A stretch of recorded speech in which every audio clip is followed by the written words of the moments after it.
Greetings, everybody, and welcome back to this week's episode of My Thoughts. Basing my thoughts on my beliefs, my systems, ethics, and sustainable society and morality. Alright. This was supposed to get to be focused on a single thing, but yet again, chaos and disorder caused by our social and political representatives has created more than one thing to talk about. So we're going to start with the immigration and border issue, the Constitution and Second Amendment and gun violence, and then we're going to end with thoughts on Prince Phillip and the royal family of England. So, starting off with immigration. Okay, first of all, immigration is not a bad thing. People have migrated across this planet as long as humans have existed. That's why we have the world we have. Both for the bad and the good. In this particular case, the southern border, there are a number of issues that have come up. Apparently, in March, 172,000 people came across the border illegally. In 1 month. That's more than last year. Alright. Some of the issues that we have are the fact that almost 20,000 children came across the border last month. Unaccompanied. You know, it's one thing if a group of kids comes with their mom and dad, their mom or their dad, or their uncle, or, whatever. They come with a responsible adult who is taking care of them. We had an incident where we watched, where the world watched this video published of some human traffickers throwing two small girls over the border fence. The fact that anybody had the nerve to reply with, well, if Trump hadn't built the fence that high, then they wouldn't have been in so much danger. The fact that anybody could reply with that just shows that they need to put their head in a bucket of water until the bubbles stop. It's not about the height of the fence, it's about the disregard for human life. I mean, come on. If they'd have thrown them over a fence like that, dropped them off the top of it, they'd have done the same thing, throwing them out of a moving truck, or throwing them over a 4-foot fence, or just leaving them in the desert. Because guess what? They also found a 5-year-old boy wandering by himself, begging for help when somebody showed up because he was hungry, thirsty, and had been abandoned because, hey, they were only paid to put him on the other side of the border. It's the disregard for human life that is the problem. Not whether or not there was a fence. The fact is, you have a door on the front of your house so you can identify the people coming in. Not because you want to keep people out, but because you want to know who's there. Hi, Phil, come on in. Hi, Marie, come on in. You don't just say, I don't know who these 20 people are sitting on my couch. Even if you don't care if there are 20 people sitting on your couch, you at least want to know that there's somebody you know.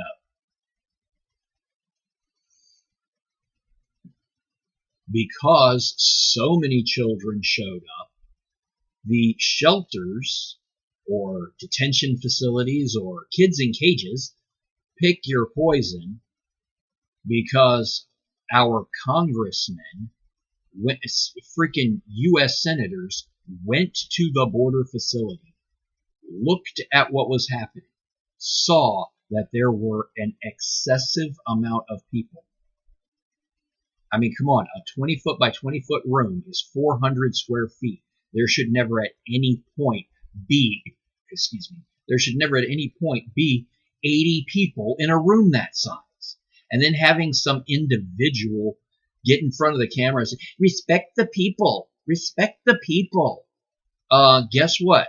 Putting 80 people in a 400 square foot room is not respecting the people.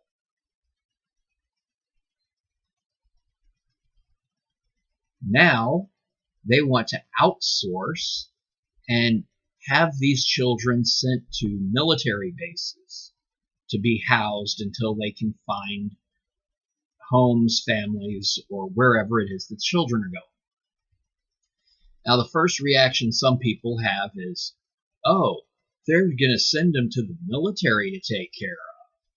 Well, we actually have laws, rules, and regulations for that. At any given time, the federal government can turn to the Department of Defense and say, hey, you guys have space, facilities, and personnel to assist us with humanitarian missions, which include housing people on a temporary basis.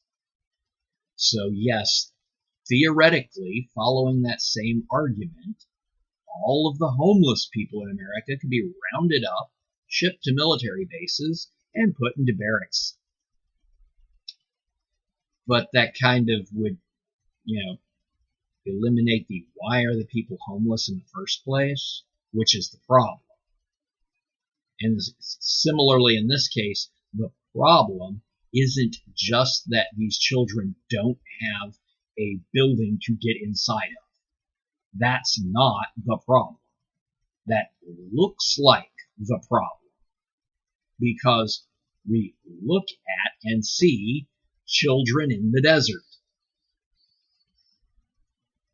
There should be responsible adults somewhere, right? I would not take any of my nieces or nephews when they were 5 years old and drop them off in the middle of the desert. First of all, I wouldn't do that. Second of all, if I did, I'd be arrested for child abuse, neglect, and endangerment. But we're going to overlook that part because they're all foreign nationals. Whatever. Okay? Whatever.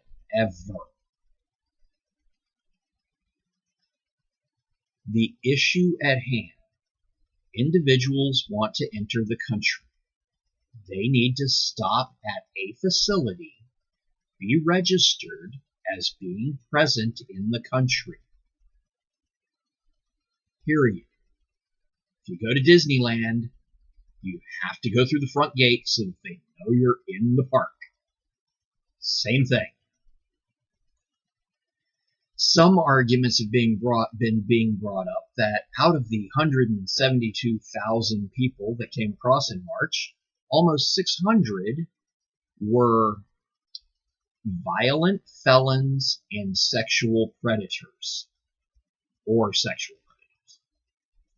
So some were and some were not, and some were just killers and some were not. Okay, yeah, 600 people. That does look like a lot of people. It is a lot of people. However, as a percentage of 172,000, that's 0.5%. It's a negligible amount. It doesn't mean that it should be overlooked and they should be let go into the country. It means that the other 99.5% need to know that they can stop at the border patrol office, get registered, scan an ID card, whether it's from their home country or they get issued one there, guess what? I know of a system. The military uses it, and several corporations use it, to include Google, IBM, and Microsoft, that can make and register a photo ID in under 15 minutes. Yeah, that exists. It can be done. However, if that were done, our politicians wouldn't be able to pit Americans against each other so that we're too busy fighting while they're robbing us blind or taking away what rights we think we have. Example this week, Joe Biden, President Biden. Sorry, he's in office, okay? That's all I'm going to say about that. He stated that gun violence has to be curbed. Yes, gun violence does have to be curbed because it's excessive.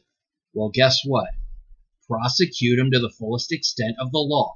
Don't give plea bargains. If there are no consequences to an action, people will do it anyway. So if somebody uses a gun to commit a crime, punish them to the maximum extent of the law. For God's sake, if somebody robbed a bank, nobody would be saying, well, the insurance company is going to reinstitute the bank or reimburse the bank, so we can just let them go. Nobody would dream of saying that. Same thing applies. Use a gun to commit a crime. Go to prison for the crime you commit. No plea bargains.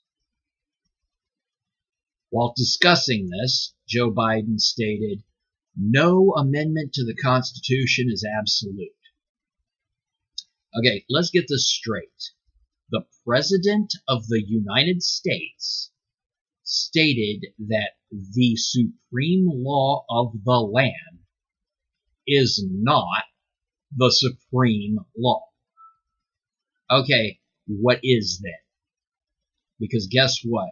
Legally speaking, in a federal government, the Constitution is the supreme law.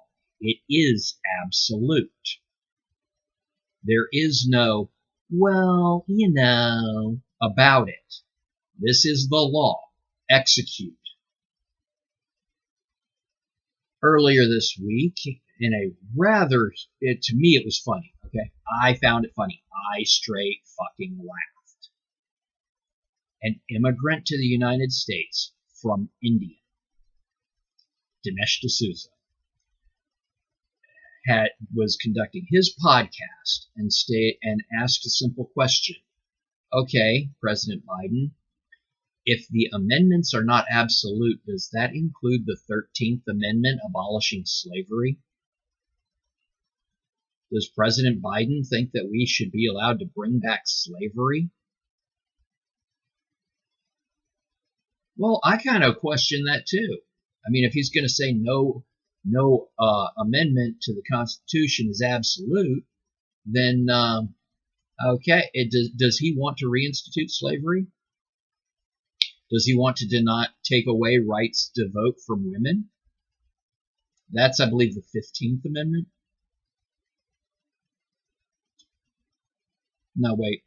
I'm sorry. The 15th is voting rights for citizens. The 18th is for women.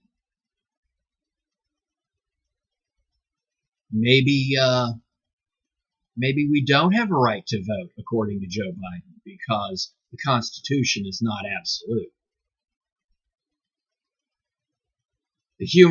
Following humor, President Biden stated that from the beginning, you couldn't own whatever weapons you wanted. Fact of the matter, the U.S. Revolution, the American Revolution, every single cannon used was privately owned. Every warship that was used was privately owned. A person could argue that that predates the Constitution, which was ratified in 1789, and therefore shouldn't apply. But they would be wrong. Just plain wrong. It's unethical to say, I can have these things because I'm in charge and you have to do what I say, but you are not allowed to have anything that I have. That is unethical. But, we are used to a government that does unethical things. Ask the Native Americans. How many treaties with the American Indians have we had that have been violated? But let's not use something that's quite so trite, such a trope. All those other words for making fun of shit. Let's instead use eminent domain, where the U.S. government or any state therein can walk up to a citizen and say, your privately owned stuff is now the property of the state because we need it for the greater good. There's a series of steps they have to go through before that happens, but, it still ultimately breaks down to the fact that the state or federal government can go to a judiciary, and that's where it goes back to the Constitution. No person may be denied life, liberty, or property without due process of law before they can institute eminent domain and take your property. But they can take it.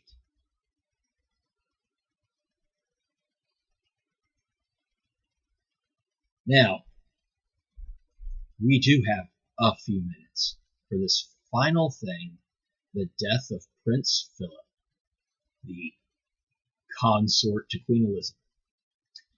Okay, in theory, being an American, who cares? In theory. In point of fact, the man was 99 years old. He was married for 72 years. He had one wife in the course of his life. He was a veteran of World War II. He was a naval officer in World War II. Queen Elizabeth was actually a veteran of World War II. She was a truck driver. But hey, whatever. We're not going to get into that part. Prince Philip died. And, well, he's a major international public figure. So it is kind of a thing that people around the world might notice. When Sean Connery died, people around the world cried. When Robin Williams died, lots of people cried. He committed suicide. That was harsh.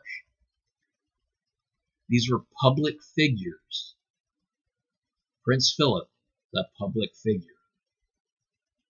99 years old, he was physically fit, mentally fit, and had maintained the same marriage for 72 years. How many people can say that? How many people in the course of 72 years in America will have gone through 5 marriages? How many people can't get through 72 months on the same marriage? That's impressive and inspiring. The fact that he was physically fit right up until the last. Seriously, I just want to say, I want to know what his health regimen was. Y'all have a great week. See you later.